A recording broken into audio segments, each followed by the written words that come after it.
Nervous? Are you nervous at this time? Hmm. Yeah. We have an idiot in the White House.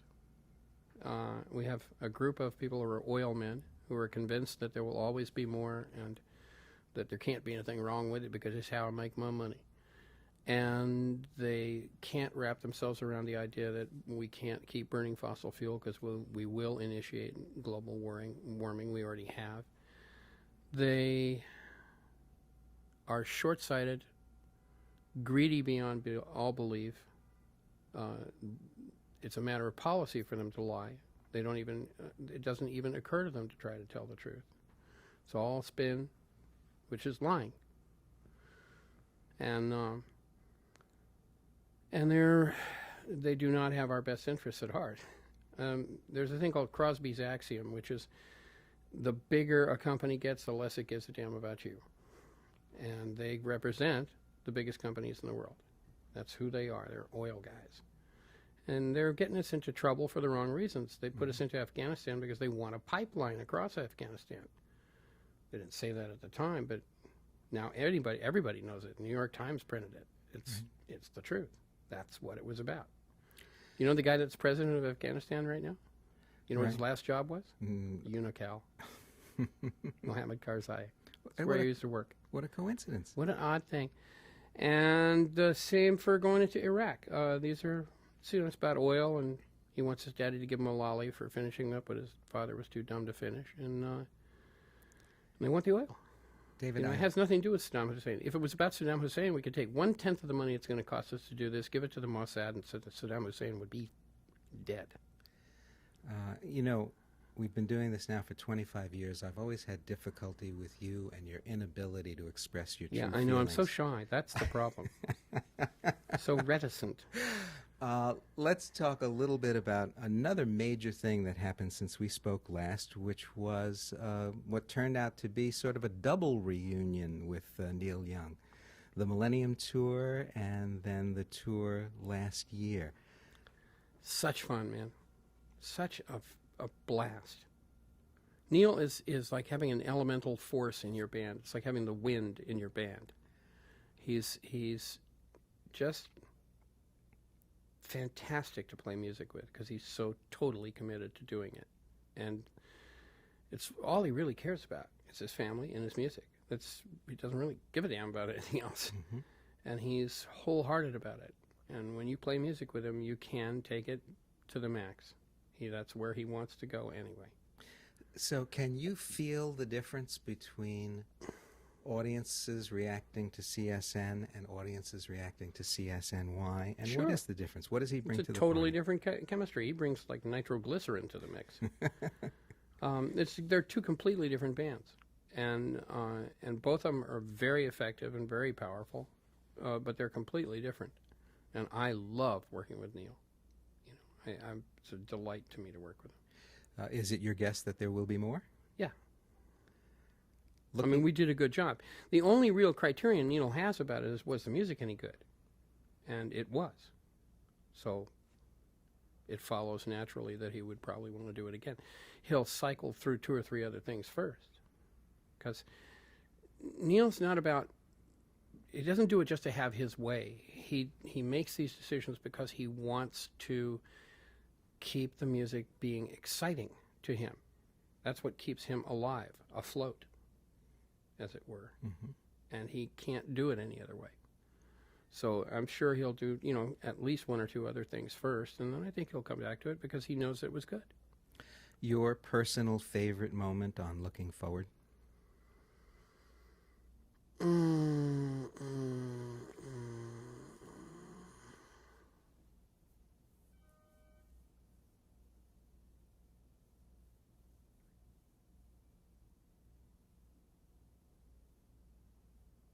That's a tough one. I don't know. It's kind of like saying which one is your favorite child. I'll think about it. I'll try to give you an answer sometime. Was that not one of the songs? It was, yeah. That brings us to our next subject. We're talking about Yeah, I did love what we did with Santa Be Counted. That was largely Neil's arrangement of it, and it was very strong. It was very powerful. the whole project was very strong and very powerful, and we haven't had a chance to talk about where it came from, how you got so involved in it, and what your thoughts were about the finished product. Well, the idea was twofold, man. One, I wanted to tell the story. We're talking about Stand and Be Counted for anybody out there that doesn't know. Stand and Be Counted was a book and a documentary, and the idea was to explain to people how we got from a group of Southern black people in the basement of a church singing "Ain't Nobody Gonna Turn Me Round" or "We Shall Overcome" in order to keep their spirits up while they were trying to get ready to go out and risk their lives to get the ability to vote in their own country. Okay? Mm-hmm. Mm-hmm. A right which was promised to them in the Constitution. How we got from there to Live Aid, Farm Aid, Amnesty Tour. How did that happen? How did music become a force in activism? Well, who did that? What happened? Well, you and I know Pete Seeger happened, and taught all the rest of us how to do it. You know, but that's a worthy story to tell, and it was a fascinating story to tell. And I got great interviews with a ton of fascinating people who spoke to me in a way that they would not speak to a normal talking head because they knew me. And I asked good questions. I asked them strong questions about real stuff, and not, you know, do you like shoes and what's your favorite color? Seeger's on that list. Name 3 or 4 more, David. JOAN Baez, Harry Belafonte, my God, the 6 Bullets story. Mm. Woo! Yikes! But a ton of people, man. There was these, you know, Bonnie, Melissa, the Indigos, Jackson, Buffett, you know, these people. I don't think that these interviews, I wish you could see the whole interview of these people, all of them, because nobody else asked these people this stuff. Nobody else got this kind of stuff out of all these people. And it's the side of these people that you would really love to see. We're asking them, you know, what do you really believe in? And we got answers that are wonderful. Maybe we will someday. Well, you know, I've thought about that. I have 80 hours of these interviews, probably 40 people that you would love to know what they really thought. And if I can find the right venue for it, nothing would please me more than to put it out. Well, we are in the new welcoming area for our kind of music and musicians of public radio and public television, which has turned out to be a pretty impressive venue for this type of material. Well, speak to them about it, Pete, because I would love to do it. It's just a matter of it being in the right place and being treated right. In any case, the documentary got made, was on TLC. The book got printed and was out, and is a pretty good book. And the documentary is now coming out on DVD. Stand and Be Counted, David Crosby and David Bender, published by Harper San Francisco. Mm-hmm. My pal Bendo, what a brain he is. David, when we spoke last, you had met your biological son, but I don't think a musical partnership had been formed at that time. What a stroke of lightning that was. We're talking about James Raymond, mm-hmm. and he is the R in CPR. First mm-hmm. question is, how did that musical partnership with your son evolve, and what does CPR fill in David Crosby's life? Well, you know, when I met him, I knew he was an incredibly special human being, because it just radiates off him. But when I realized how good he was, what a great musician this kid is, he's way better than I am. Way better than I am. And when I realized how good he was, that was the level 1 shock. The level 2 shock was what happened when we tried writing together. And that was a serious upheaval, that one. And now I used to write 2, maybe 3 songs a year. Now I write 10. And that's James. The other thing is that most guys my age are just pulling the lever trying to get the same numbers to come up. They are not really moving forward at all. CPR is brand new music, done a brand new way, with brand new guys. And it is forward motion. And I absolutely love it for that. It's keeping me alive. Wow. If you were going to pick a CPR song to introduce the group to someone, what's the short list? I think At the Edge would be a good one. It's one of my main favorites. I love that one. I love Eyes Too Blue. I love everything. I mean, Jesus, I love everything we've done. I think, it's a fantastic band. Have you heard the Just Like Gravity CD, the most recent one? Yes. Yeah, there's a bunch of wonderful stuff on there, man. Map to Buried Treasure and Coyote King and all this great stuff. Or was that on the first one? There's a ton of good material on there. Angel Dream. Wow. That's some of my best words ever. Literally a dream? Where did it come from? I don't know where the songs come from, Pete. I wish I did. I wish I could control it. I wish I could focus it more so I could have more of them, but it just comes. They just come to me, and I don't know how. You mean you haven't bottled it and made the formula yet and just go back and pull it out and do it? Isn't that funny that I haven't done that? David. If only. Oh, God. Wouldn't I be glad to? You know how there has always been a lighthearted element to our time together. Mm-hmm. I was writing these questions up last night, and here's what came into my head. The question was going to be, David, can we talk about your sperm for a minute? It's been splattered on all the tabloids, and then I said, "Oh, nice choice of words." Maybe I should rephrase. You think that was an accidental choice of words, guys? I don't think so. That became such a big media story. I mean, first it was a mystery, but then it was a real story. You were the guy in the center of it all. What was it like to be in the eye of that hurricane? It was silly. But we talked about it. Melissa and I and Julie talked about it, and Jan. It was Jan's idea, and I supported it totally. I was totally for it, and I'm still totally for it. The proof is in the pudding. The kids are wonderful. Do you have a role in their lives? Distant, but yeah, they know who I am, and we see each other frequently, and they love me. But I'm not supposed to be their parent, and I'm not. Right.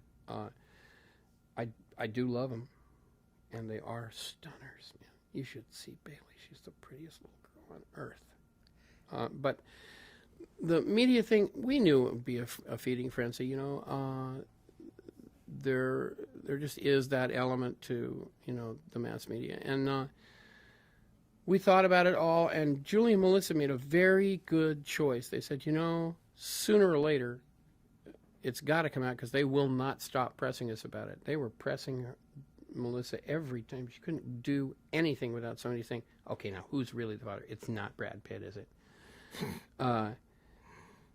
And we realized that the best way to deal with it for the kids was to get it out and over with. You know how the media is. They devour a story, they eat it, and they shit it out. It's done. It's like they're on to the next thing. Yeah. So we figured we would do that and have it be old news and a dead issue by the time the kids got in school. You're able sort of to observe in an interesting way whether the musical genetics translate here as well. Any sign of it yet, or is that something for down the road? Yeah. It's very strong. My little boy Django sings constantly, sings really well. So I know that Bailey does, and I'm betting that Beckett will. What can I tell you? James became a musician without even knowing that I was his father. Right. And these kids do. No. Mm-hmm. So I have no idea how it's all going to pan out, and I'm just happy that they feel loved. That's the main deal with kids anyway. A wonderful thing. Just a couple more things, David, and we'll let you go. You participated in an event that was very dear to my heart, and we didn't get to cross paths that night, which I was sorry about. That was the tribute to Brian Wilson at Radio City Music Hall about a year ago. It seemed to me like you had very personal reasons for wanting to do that, and then once again, the music that came out of it, particularly your segments, with the possible exception of having to redo Sloop John B. Well, they didn't use it anyway. But the musical segments were extraordinary. Yeah, the doing Surf's Up with Vince Gill. With Vince. What a revelation. And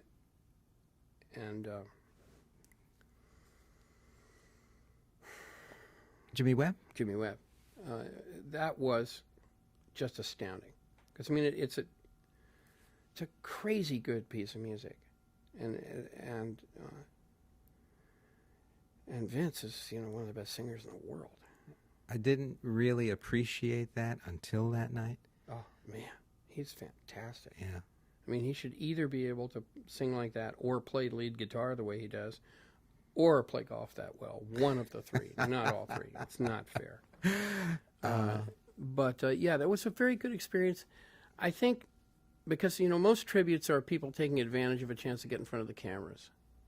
This one, everybody there really loved Brian. He had affected their lives, and that's why they came. Yeah. You know, it wasn't a bull thing. It was a real thing. How did he affect yours, David? Well, come on. When we formed the Byrds, there was only one group in America besides us. It was them. That was the only other group. Mm-hmm. I mean, it meant anything. Right. You know. And you could not be affected by it, man. I mean, Christ, don't you remember? Did you sit down on the floor and cry? Did you, like, bat your head against the wall? Did you just say, okay, that's it, now I've had it?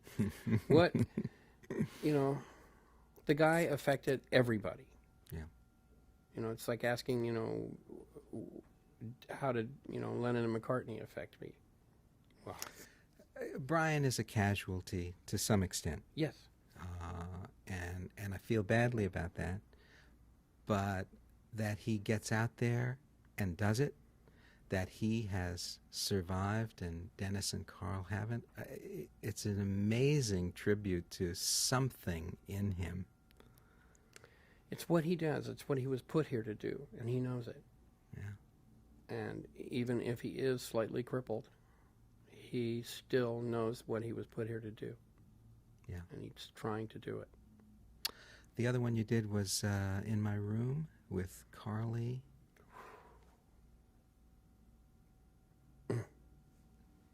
Wow. I love that song. I begged to be allowed to sing that song. It's just beautiful. You know, it's a beautiful song. Yeah. I loved doing that. And you know, it helped reinvigorate his career, and I think that's entirely fair. I think he's a wonderful guy. Projects to look forward to as 2003, 2004 unfolds. Well, there's the DVD audio thing, the 5.1 mixes that we're putting out, Stony Evening being the first one. We're doing one of If I Can Only Remember My Name right now, right, which should be a fantastic one, and I fully expect us to do everything that way if we can possibly get the permissions to do it. The video DVD of Stand and Be Counted. I'm doing a tour with CPR in the Northeast, which should be a blast. I'm sure it will be a blast. And then when I get home for about 15 minutes, and then I get to go out again with CSN.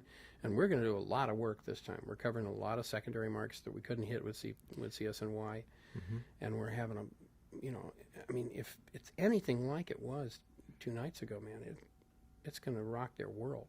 And then when we're done with that, Nash and I are writing new songs for a new Crosby Nash album, which we haven't done since the 70s. And I think that will be a delight, you know. And Best of Crosby Nash just came out too, finally, the ABC years. A lot of fine music on there as well, David. Well, I think all of those records, you know, the first one, the Graham Nash, David Crosby, and then Wind on the Water in particular, and Whistling Down the Wire, all would make great 5.1 mixes. I'd really like to see that happen with those records. Is there any sense in which you feel you're racing against the clock? Is there any sense in which... There's a little bit of that, Pete, because I think the record business is going to die. And I would like to get to make one more record, at least, maybe a couple. I'd love to make another CPR album. I'd love to get in the studio with Neil again. Mm-hmm. And I don't think, and I think it's their own damn fault. I think they deserve everything that's going to happen to them, but I think it's going to be tough to get the budget to make a record anymore. And I don't know if I'll get to do it again. And you see major artists just saying, well, if this is the game, I'm quitting. Yeah. Elton, Joni, Mm-hmm. Mm-hmm. it's two of the best there is. They're just saying, nope, that's it. I'm done. Yeah. And I fully understand why they feel that way. The record companies have been rapaciously greedy and foolishly stupid. That's the personal, no, excuse me, that's the practical business answer to the question. I'm going to go for the more personal, emotional. You turned 60 a while ago. Mm-hmm. That puts you closer to the end of your career than the beginning. There's that, there's I mean, God, if anybody's conscious of their own mortality, it's me. I've nearly died a couple of times. Mm-hmm. And very close. I was in a week of dying when they finally got me a transplant. And that's way too close. Do you prioritize differently as a result of that? Yeah, of course you do. You know that. I mean, the closer you get to death, the more you treasure every day you got. I wake up in the morning and I go, oh boy, I got another one. Yahoo! How much stuff can I pack into this one? And that's how I'm going to approach it. And I love that. I'm trying very much to hang on to it because I only just recently got my shit together enough to be able to do this well, to be able to be a parent, to be able to be a good husband to my wife and a good father to my kids, and to be a functioning artist, not some kind of guy hiding in a closet. You've mastered sobriety, if that's not too arrogant a thing to say. Yeah, for a long, long time. And your relative health, you feel Pretty good? I found out an interesting thing. I'm diabetic too, and I found out that if I don't eat carbohydrates, if I only eat protein, I'm not diabetic anymore. It's kind of amazing they don't tell you that at the doctors, but I guess they want to sell you stuff. I guess so. But if you don't eat carbs, you don't have to be diabetic. You can just stop. So that's improved my health a lot. David, I think we're completely caught up. If this has to go another 6 years before we do it again. No way. Stay healthy. I will. I'm glad you got up feeling that way this morning and decided to make Mixed Bag Radio a part of the day. I'm honored to be on it. Thank you, Pete. Okay. I'm going to ask you one last favor. I'm supposed to be doing this radio show in 2 minutes. 10 seconds. I'm a nasty guy. No, you're not. You're my friend, and I'll do it, but I don't want to. Okay. Hi, this is David Crosby, and you're listening to Mixed Bag Radio with Pete Fornatale. You're out of here. You are out of here. David, that was great. You were terrific that night, and Brian was so glad Pete asked you about it. Mark, would you do the honors this time? Sure, we will. Guys, I gotta go. You gotta get out of do here. this, you have to do it Right immediately. there. I am late. We'll pack up and we'll lock ourselves out, Dave? Yeah,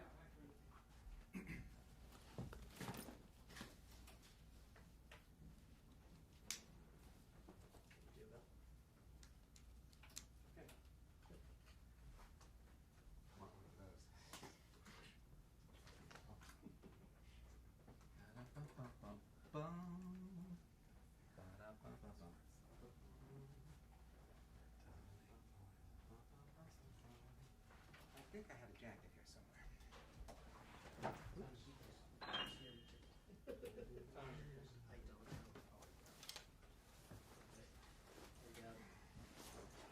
I don't know. Chris, why don't we try and take the mics apart and Sure. facilitate the escape?